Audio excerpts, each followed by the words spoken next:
Bom dia, na graça e na paz do Senhor Jesus, povo de Deus. Hoje é terça-feira, dia 11 de março de 2025. E cá estamos para concluir hoje a leitura do livro de 2 Samuel. Portanto, eu o convido já a abrir a sua Bíblia em 2 Samuel, capítulo 24, que é o último capítulo de 2 Samuel. E aí depois nós vamos lá para o Novo Testamento, né? Acompanhe então a leitura da palavra de Deus. 2 Samuel, capítulo 24 diz: Mais uma vez irou-se o Senhor contra Israel e incitou Davi contra o povo, levando-o a fazer um censo de Israel e de Judá. Lá na frente, nós vamos, nos livros de Reis ou Crônicas, eu não tenho certeza qual deles, me parece que Crônicas.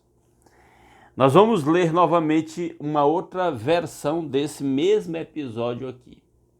E lá vai dizer que Satanás levou Davi a contar, fazer um censo do povo de Israel, algo que Deus reprovou. Aí entra uma aparente contradição. Aqui diz que foi Deus que se irou contra Israel e levou Davi a fazer o recenseamento. E lá vai dizer que foi Satanás que levou Davi a fazer o recenseamento. Aqui tem duas coisas implicadas. Primeira, o israelita compreendeu algo que muita gente ainda não compreende, que no final das contas tudo vem de Deus, até as ações malignas de Satanás. Elas só acontecem dentro da permissão de Deus. O diabo não pode fazer nada que Deus não autorize.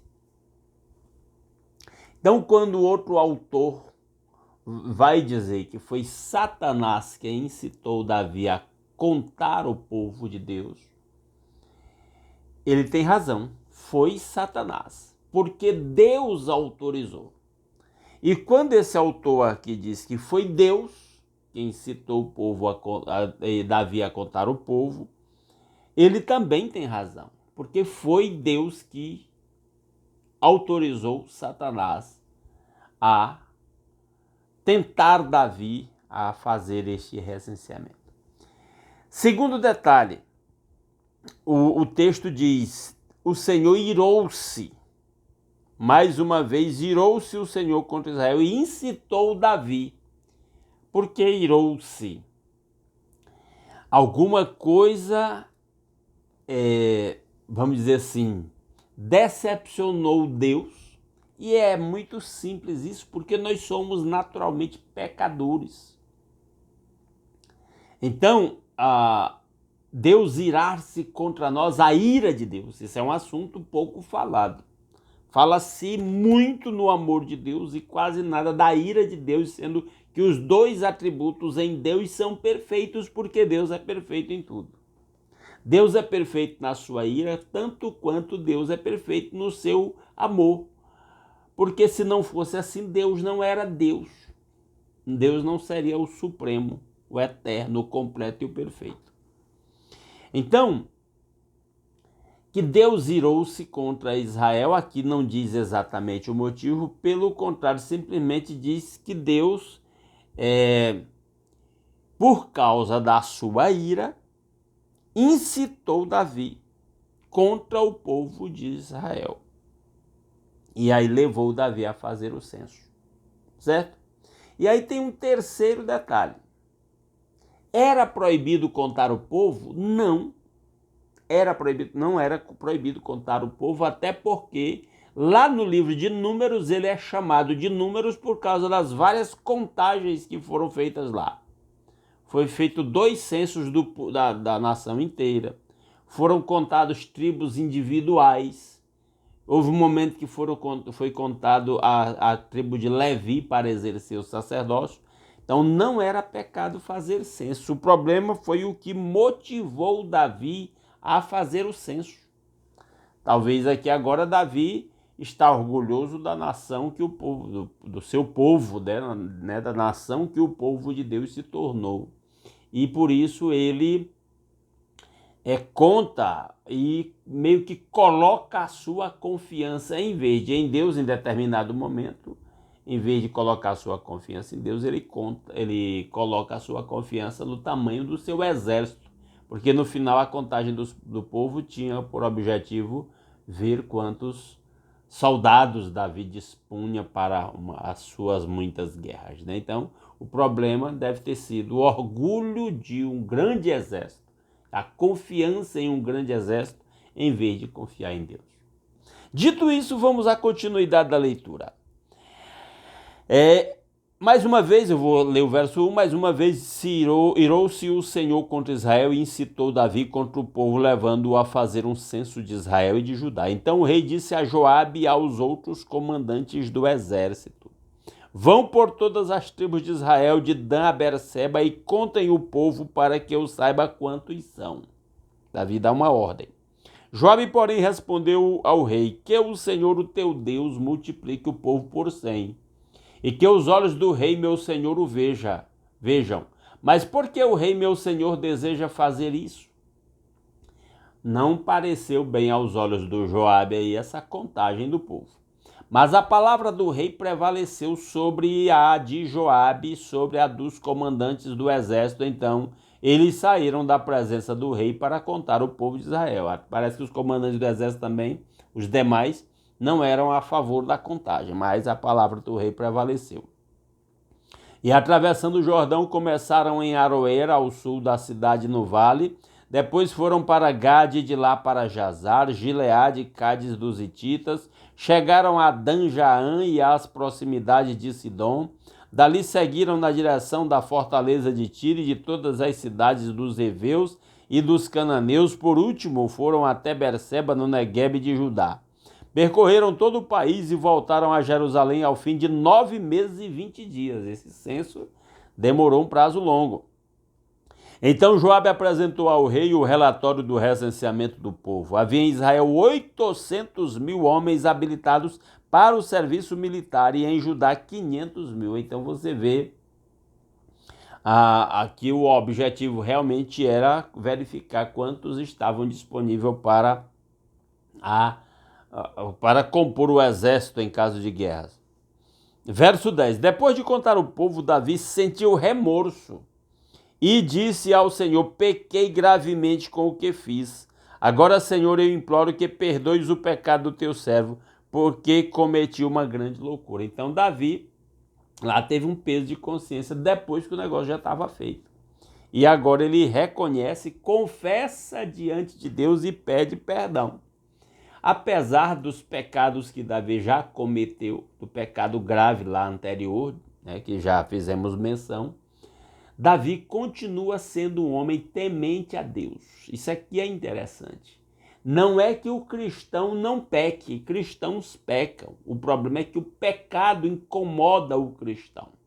Essa é a diferença do cristão para o não cristão. O não cristão peca e para ele o pecado é uma coisa natural do qual ele até se gaba, se orgulha. O cristão não. O pecado para um verdadeiro cristão, nascido de novo pela fé em Cristo, o pecado é um fardo. E aí o cristão sofre com o pecado. Versículo 11. Levantando-se Davi pela manhã, o Senhor já tinha falado a Gade, o vidente. Agora, até aqui, quem aparecia sempre como profeta para exortar Davi era Natã, mas agora aparece o Gade também. E aí o Gade vem falar com Davi. Vá dizer a Davi: assim diz o Senhor, estou dando a você 3 opções de punição. Escolha uma delas e eu a executarei contra você. É tipo assim, eu perdoo, mas você vai sofrer as consequências. Essa é outra questão interessante. Deus perdoa os nossos pecados, mas as consequências vêm. Então Gade foi a Davi e lhe perguntou: o que você prefere? 3 anos de fome em sua terra, 3 meses fugindo de seus adversários que o perseguirão, ou 3 dias de praga em sua terra. Então ele propõe a Davi 3 opções de punição que ele iria sofrer. Pense bem e diga-me o que deverei responder àquele que me enviou. Olha a resposta de Davi, outro exemplo para nós no versículo 14. Davi respondeu: é grande a minha angústia. Prefiro cair nas mãos do Senhor, pois grande é a sua misericórdia a cair nas mãos dos homens. Ele disse, em vez de cair na mão dos meus inimigos, eu prefiro cair nas mãos de Deus, porque aí ele ressalta as misericórdias do Senhor. O exemplo de Davi para nós é: confiemos nas misericórdias de Deus, porque elas são inesgotáveis. Quando eu falei que Deus, por ser perfeito, ele é perfeito no seu amor, na sua ira, Deus é perfeito também na sua misericórdia. Versículo 15, então o Senhor enviou uma praga sobre Israel desde aquela manhã até a hora que tinha determinado, e morreram 70.000 homens do povo de Dan a Berseba. O negócio foi sério. Aí alguém pode dizer assim, o rei pecou e a nação sofre as consequências. O fato é que isso é um fato universal. Quando nós pecamos, aqueles que estão ao nosso redor e sob a nossa influência também sofrem as consequências. Quando a pessoa peca, por exemplo, a sua família sofre as consequências. Um pai de família, uma mãe de família, um filho pecou, a família sofre. Quando nós pecamos entre as pessoas com quem nós convivemos, em geral, o nosso pecado também afeta as pessoas que estão ao nosso redor. Versículo 16. Quando o anjo estendeu a mão para destruir Jerusalém, olha aí, o Senhor arrependeu-se de trazer essa catástrofe e disse ao anjo destruidor: pare, já basta. Então o anjo destruidor que Deus enviou ia destruir Jerusalém, mas na hora de destruir Jerusalém, Deus resolveu encerrar, e o texto diz que Deus se arrependeu. Aí vamos chegar na outra fala do apóstolo Paulo, que diz que Deus não se arrepende. Mas o fato é que Deus, uma vez que cumpra o seu propósito, ele encerra determinado propósito, e a Bíblia usa essa linguagem de arrependimento para Deus. Ou seja, isso na teologia é chamado de antropomorfismo, ou seja, usar de uma linguagem humana ou um atributo humano para se referir a Deus, para que nós possamos compreender ou entender ou conhecer Deus. Então ele diz, naquele momento o anjo do Senhor estava perto da eira de Araúna, o Jebuseu, em determinado lugar onde o anjo estava, e a praga estava acontecendo. Ao ver o anjo que estava matando o povo, disse Davi ao Senhor. Agora ele conseguiu ver o anjo. Fui eu que pequei, Davi falando, e cometi iniquidade, e estes não passam de ovelhas. Olha como Davi, o homem segundo o coração de Deus, enxergava o seu povo. Ele se enxergava como um pastor e o seu povo, como o rei que era, né? E o seu povo como as ovelhas do seu rebanho. O que eles fizeram? Que o teu castigo caia sobre mim e sobre a minha família. Ele está entendendo? Isso devia afetar apenas a minha família, apesar de que ele mandou contar a nação como um todo. Versículo 18. Naquele mesmo dia, Gade foi dizer a Davi, ao profeta de novo: vai, edifica um altar ao Senhor na eira de Araúna, o Jebuseu, bem no lugar em que ele viu o anjo. Davi foi para lá, em obediência à ordem que Gade tinha dado em nome do Senhor. Quando Araúna viu o rei e seus soldados vindo ao encontro dele, saiu e prostrou-se perante o rei com o rosto em terra e disse: por que o meu senhor o rei veio ao teu servo? Respondeu Davi: para comprar sua eira e edificar nela um altar ao Senhor, para que cesse a praga no meio do povo. Era a ordem de Deus por meio do Gade, né? Araúna disse a Davi: o meu senhor e rei pode ficar com o que desejar e oferecê-lo em sacrifício. Aqui estão os bois para o holocausto e o debulhador e o jugo dos bois para a lenha. O Araúna colocou à disposição do rei tudo o que era necessário para se oferecer o holocausto que Deus tinha exigido. Olha a resposta de Davi, verso 23. O rei, ó rei, eu dou tudo isso. Não, no verso 23 ainda é o Araúna falando. Ó rei, eu dou tudo isso a ti, e acrescentou que o Senhor, o teu Deus, aceite a tua oferta. Aí vem a resposta de Davi, que é um exemplo para nós. Mas o rei respondeu a Araúna: não, faço questão de pagar o preço justo. Não oferecerei ao Senhor, o meu Deus, holocaustos que não me custem nada. Então, o Davi tem esse princípio nobre, elevadíssimo.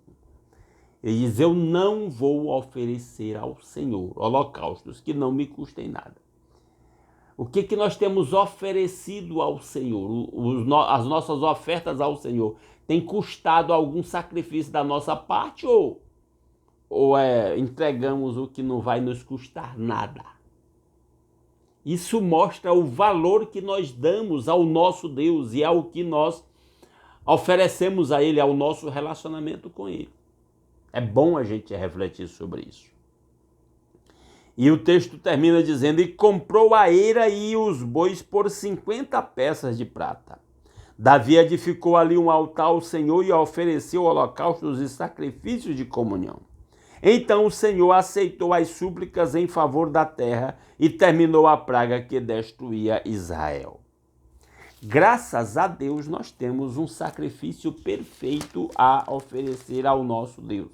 O que foi oferecido ao nosso Deus, que é o sacrifício de Cristo na cruz em nosso lugar, que é muito superior ao sacrifício, qualquer sacrifício de cordeiros, bois, carneiros feitos lá no Velho Testamento. E isso, o sacrifício de Cristo aplacou a ira de Deus contra nós. E em Cristo nós temos paz com Deus. Que Ele mesmo aplique a sua palavra aos nossos corações. Assim nós encerramos a leitura do segundo livro de Samuel. E agora nós vamos orar. E hoje eu vou ler a lista dos motivos de oração, porque nós temos mais um pedido de oração que foi acrescentado. Anota aí para você, nas suas orações particulares, procure lembrar desses pedidos e ore por eles, tá bom? E nós vamos orar agora.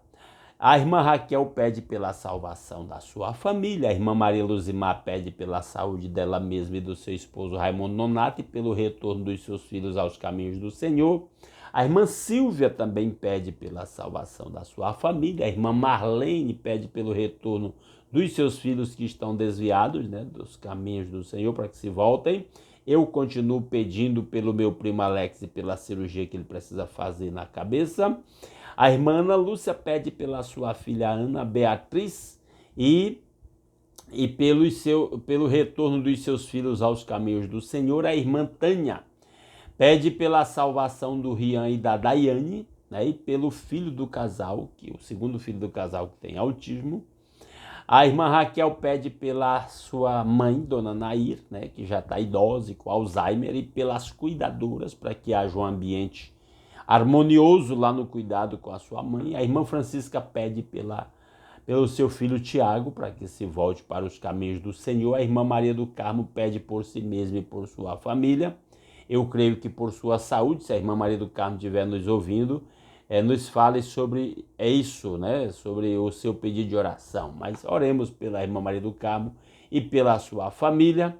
A irmã Nájila, devemos continuar orando por ela para que seja chamada no concurso em que foi aprovada, Orar pelo irmão Julião para que encontre um novo trabalho. Oremos pela saúde da irmã Valderice, também pela saúde da Letícia, filha da irmã Luzinete.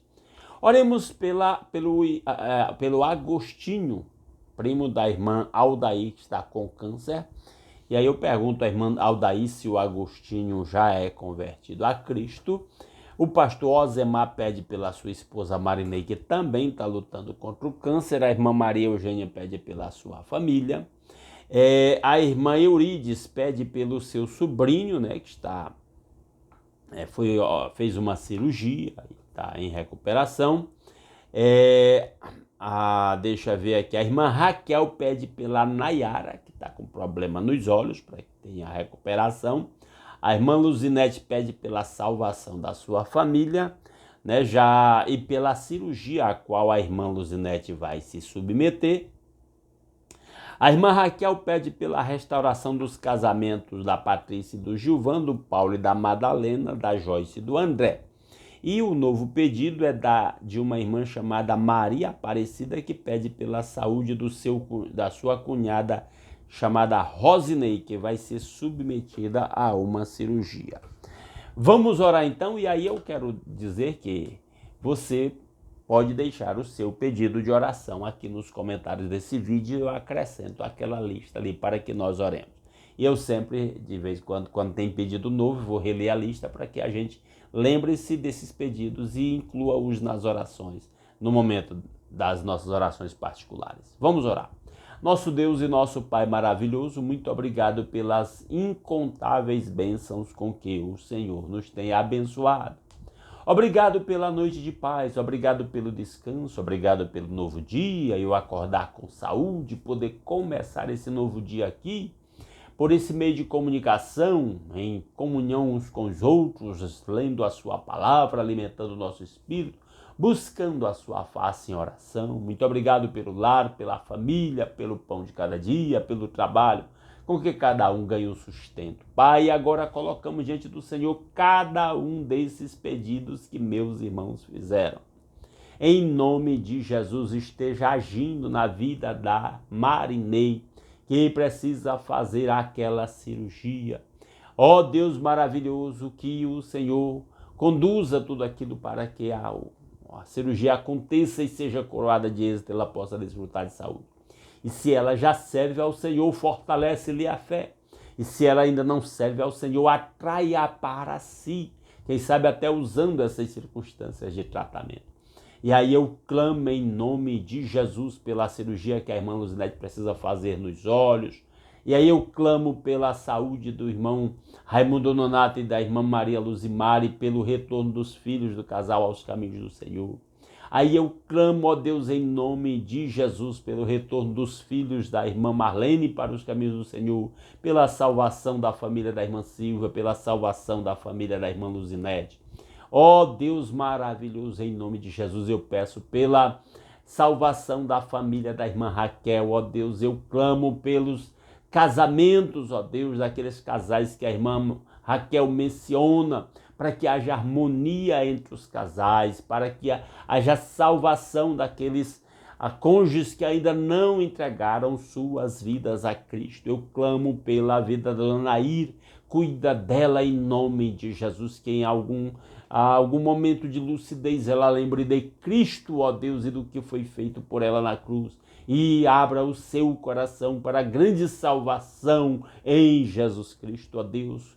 Dirige a vida das cuidadoras da dona Nair para que haja harmonia naquele ambiente. Clamamos pelos familiares da irmã Lucivânia, os irmãos dela, em nome de Jesus.